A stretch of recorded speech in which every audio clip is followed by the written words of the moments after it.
किम की बहन चीन को छोड़कर भारत का साथ देने वाली है। पाकिस्तान के लिए लड़ाकू विमानों का फौज तैयार कर रहा है चीन, वहीं भारत की क्या तैयारी है? हिंद महासागर में भारत कर रहा है कुछ खास, और पाकिस्तान में चीन के प्रोजेक्ट को लगा बड़ा झटका, और भी बहुत कुछ। आइए जानते हैं इन खबरों को विस्तार से।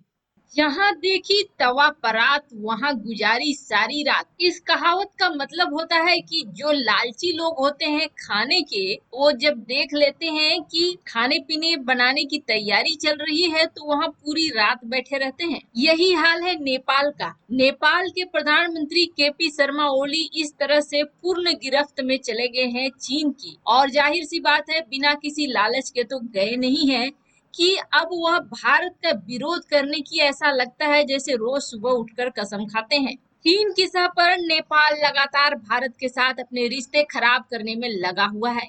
विवादित नक्शा और भगवान श्री राम पर प्रधानमंत्री केपी शर्मा ओली के विवादित बोल के बाद अब नेपाल भारत के सड़क निर्माण और बांध का भी विरोध कर रहा है। नेपाल ने भारत के सड़क और बांधों के निर्माण पर आपत्ति जताई है। नेपाल ने तर्क दिया है कि भारत के सड़क और बांध बनाने से उसके क्षेत्र में बाढ़ की समस्या पैदा हो जाएगी। नेपाल का यह आपत्ति हालांकि निराधार है। सच्चाई यह है कि नेपाल से आने वाली पानी की वजह से बिहार को हर साल बाढ़ का सामना करना पड़ता है। साथ ही गंडक और कोसी नदी का पानी भी लगातार बढ़ रहा है। ऐसा कहा जा रहा है कि नेपाल सरकार ने भारत को बकायदा एक राजनयिक पत्र लिखकर सड़क और बांध निर्माण पर आपत्ति जताई है। वहीं पाकिस्तान में ग्वादर के रास्ते भारत को घेरने की कोशिश कर रहे चीन को जबरदस्त झटका लगा है। चीन पाकिस्तान इकोनॉमिक कॉरिडोर में पहले ही अरबों डॉलर लगा चुका है ड्रैगन, और उसकी चिंताएं अब इस तरफ बढ़ रही है कि प्रोजेक्ट की सुरक्षा और लागत बढ़ती चली जा रही है। कोरोना के कारण परियोजना का काम एक तरफ जहां बहुत धीरे से चल रहा है, वहीं दूसरी तरफ वहां विद्रोह भी तेज हो गया है। 60 बिलियन अमेरिकी डॉलर के लागत वाले इस परियोजना की सुरक्षा को लेकर पाकिस्तान ने वैसे एक खास फोर्स का गठन किया है, जिसमें 13,700 स्पेशल कमांडो शामिल किए गए हैं। इसके बावजूद इस परियोजना में काम कर रहे चीनी नागरिकों को समस्याएं आ रही हैं। चीन ने BRI के तहत पाकिस्तान के ग्वादर बंदरगाह को 80 करोड़ डॉलर की अनुमानित लागत से विकास कर रहा था। चीन के अधिकारी भले ही बार बार कहते हैं कि ग्वादर बंदरगाह और सी पैक का उद्देश्य पूरी तरह से आर्थिक और व्यवसायिक है, लेकिन इसके पीछे चीन की असली मंशा है अपनी सैन्य ताकत बढ़ाना। एक तरफ पाकिस्तान को चीन तैयार कर रहा है और उसके लिए JF-17 बना रहा है लड़ाकू विमान। ऐसा कहा जा रहा है कि 2024 तक 50 विमानों को पाकिस्तानी वायुसेना में शामिल किया जाएगा। इसका निर्माण भी चीन बिल्कुल युद्ध स्तर पर कर रहा है। वहीं भारत भी इसके जवाब में पीछे नहीं है। भारत भी जानता है कि हो सकता है कि दो तरफ से भारत को लड़ाई लड़नी पड़े। ऐसे में भारत भी अपनी तैयारी जोरदार रख रहा है। दूसरे देशों से इतनी जल्दी लड़ाकू विमानों का आना संभव नहीं है। बहुत सारी चीजें हैं जिसमें फंस जाती है कोई भी सौदा। विदेशी तालमेल, प्रोसेस और समय, इन सारी चीजों से बचते हुए अब भारत ने भी ज्यादातर विमानों को अपने ही देश में बनाने का निर्णय लिया है, और जिनमें से 83 तेजस विमानों को शामिल करने का विचार कर रही है भारतीय वायुसेना। और ये सारी तेजस विमानें भारत में ही बनाई जाएंगी, यानी कि बिल्कुल स्वदेशी होंगी। ताइवान जिस तरह से अभी युद्धाभ्यास कर रहा है, उसको देखकर आप यही कहेंगे कि ताइवान ने अपनी तैयारी पूरी कर ली है। हालांकि उसके हर हथियार और हर अस्त्र शस्त्र पर अमेरिका का छाप दिखाई देता है।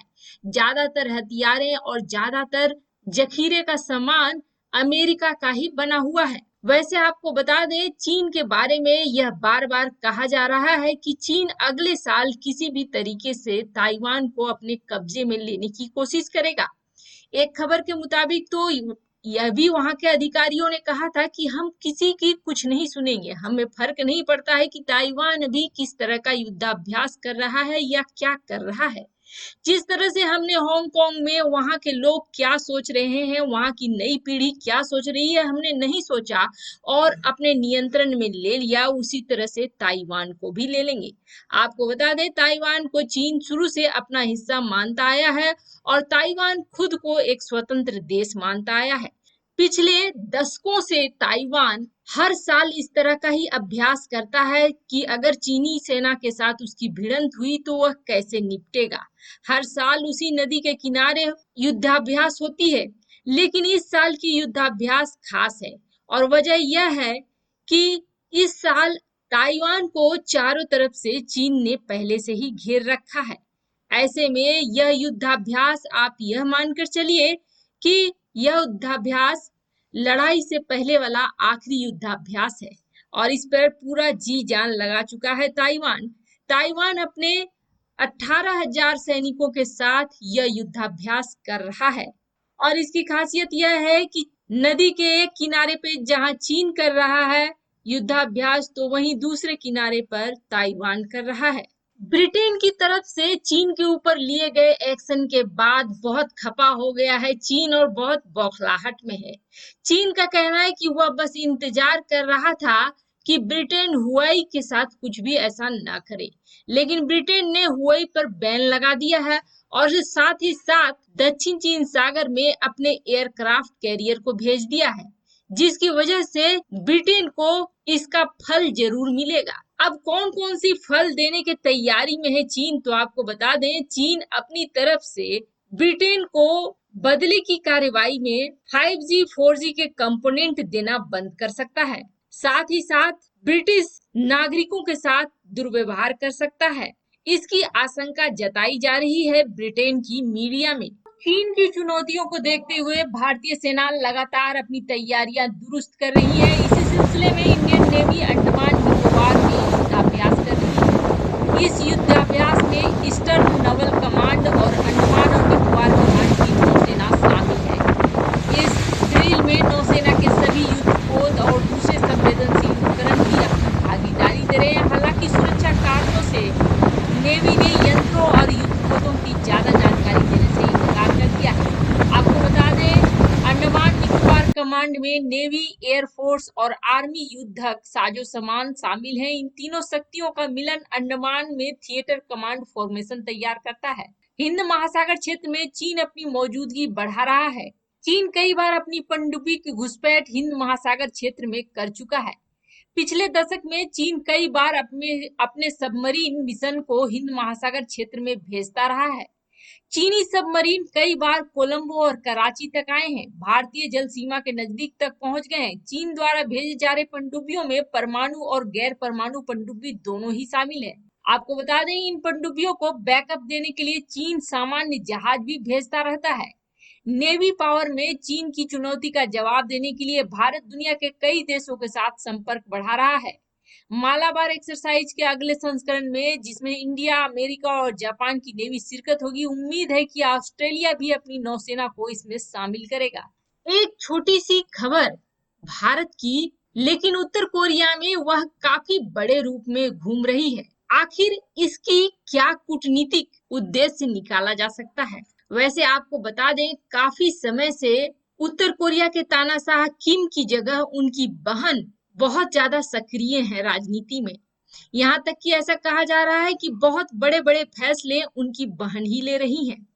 यहाँ तक कि अमेरिका के साथ होने वाले अगले मीटिंग को कैंसिल करने की बात भी उनकी बहन ने ही सबके सामने आकर कहा। उसे देखकर ऐसा लगता है जैसे कि अगली उत्तराधिकारी उनकी बहन ही है और किम बहुत कम ही सामने आ रहे हैं।